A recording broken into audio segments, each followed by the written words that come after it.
Okay, good evening, everybody. David Paul with you on this Thursday evening. It is hot, it is humid. We are getting some spots with a pretty good thunderstorm going on right now here as we pass 6:30 in the evening on Thursday. Those will settle down as we head towards 7:30, 8 o'clock. Mostly quiet, hot weekend. Friday, Saturday, and Sunday, lower rain chances, hot and humid, as it will be the first official weekend of summer, according to the calendar. It's the summer solstice tomorrow. And then rain chances, after being very low over the coming weekend, are going to crank back up. Monday, Tuesday, Wednesday, Thursday, we're going to ramp rain chances back up as the weather pattern becomes wet again. We'll take a look at that as we move forward. Summer solstice, it's tomorrow. What is it? So Earth's northern hemisphere tilts toward the sun. The Earth is rotating on its axis, revolves around the sun, but rotates on its axis. But it's not like a basketball spinning on your finger. It's tilted on its axis at 23.5 degrees. So as it revolves around the sun, sometimes the northern hemisphere is tilted away from the sun, and sometimes it's tilted toward the sun. And that's what's happening right now in the northern hemisphere. We're tilted toward the sun. So this summer solstice is the moment at which the tilt is at its maximum. It's its greatest tilt toward the sun, which means in the northern hemisphere, we get our longest day of the year on that moment, that day when it's tilted toward the sun at its highest amount. That'll be tomorrow. The sun will be at its highest point in the sky that it ever gets during the year in the northern hemisphere. That's tomorrow. Sunrise is at 6:20 a.m. Sunset is at 8:24 in the evening. It'll be the longest day, the longest amount of daylight hours in the northern hemisphere. That will be tomorrow. The length of daylight, how long, you ask, will the day be tomorrow? In Houston, it will be 14 hours and 23 minutes long. High temp today, not in. But I did see us hit 95 at Bush, so I'm going to go with 95. Normal 93, record 101 set back in 1902. Record low 64 back in 1907. You can see skies are a little hazy. There is a little bit of Saharan dust in the air right now, and there'll be more coming in for the weekend, so we've got that going for us. Galveston is 89, Pearland is 90, Sugar Land is 90. Brenham, you're 92, hot and humid afternoon, and you factor in the humidity and it feels like it's 100 or above in many, many spots. And all that heat and humidity has finally triggered some afternoon and early evening thunderstorms. Northwest Harris County, western Montgomery County getting soaked right now. Rain and thunder now coming up 249 out of Tomball into Pinehurst and Magnolia. There's FM 1488 getting rain and thunder.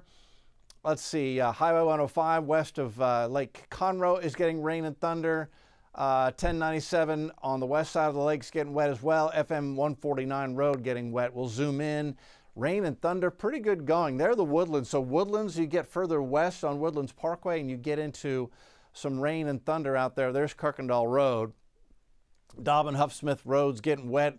Woodtrace Boulevard across 249 between Pinehurst and Decker Prairie, getting some rain and thunder right now. And then here's Lake Conroe, and it is the west side of the lake getting mostly rain. Had a couple of flashes of lightning in the past 10 minutes, one south of Montgomery, one right there on FM 149. This is all drifting to the north slowly. And computers picked up on this little evening chance for showers now, and they pick up on it fizzling out for the most part by 8 o'clock. We could still have a lingering little shower going at 8 o'clock Montgomery County, but I think that's about it, and then we're done.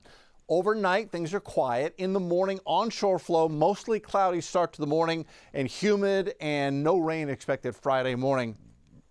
And looking at the models going into noon, nothing showing up. So I think tomorrow is a much lower rain chance than we're getting even today. Today we had it at 40, tomorrow 20 or less.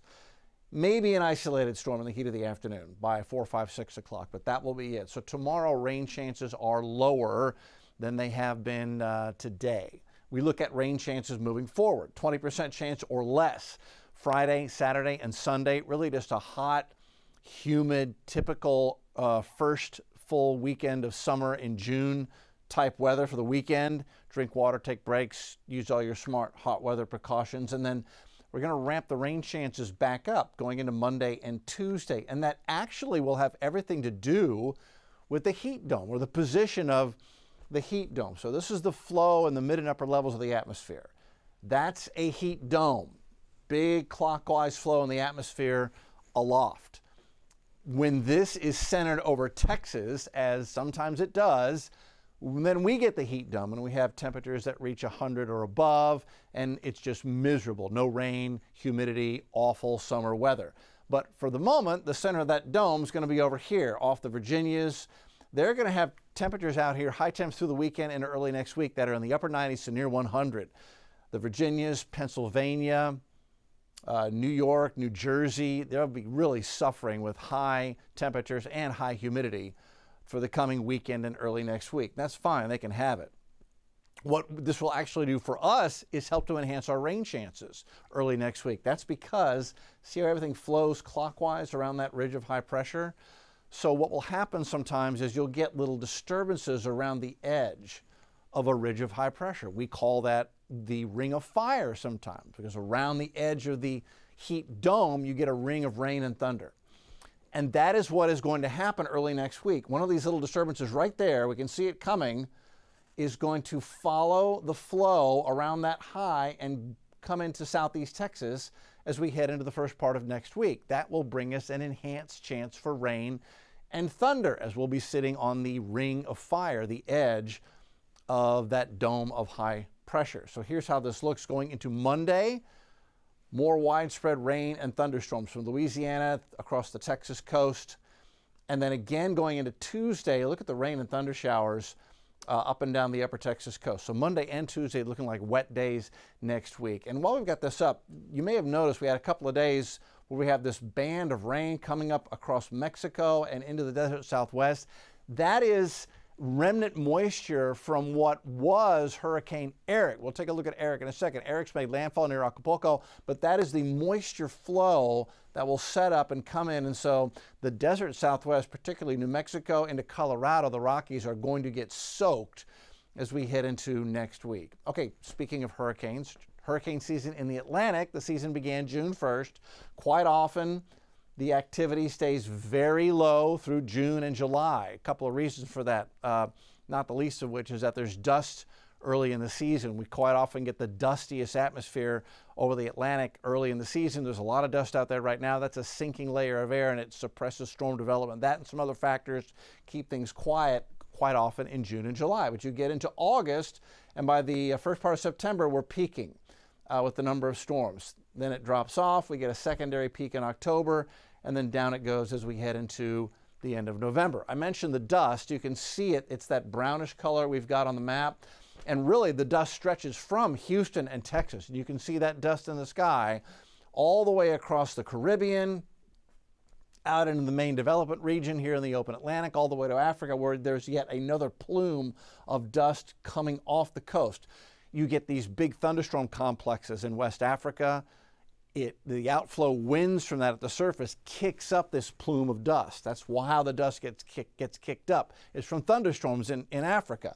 And it kicks up the dust, it gets into the mid and upper levels, and the winds carry it across the Atlantic and into Houston. But again, it's a dry layer and a sinking layer of air, exactly the opposite of what you need to get the air rising for tropical development to get going, and that's why it suppresses storms so well. So no development in the Atlantic Basin, the Caribbean, and the Gulf expected for the next 7 days. Close review.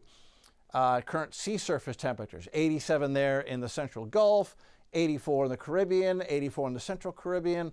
Off the upper Texas coast, it's 86. So again, water temperature plenty warm, but one of the factors suppressing any type of development is that dust that, as I showed you, dominates the Caribbean and the Gulf of Mexico, and you can see it in our skies right now. So all this cloudiness here actually is associated with this Hurricane Eric that came in and made landfall early this morning. It's being ripped apart right now by the mountains of Mexico. The tropical storm Eric is right there.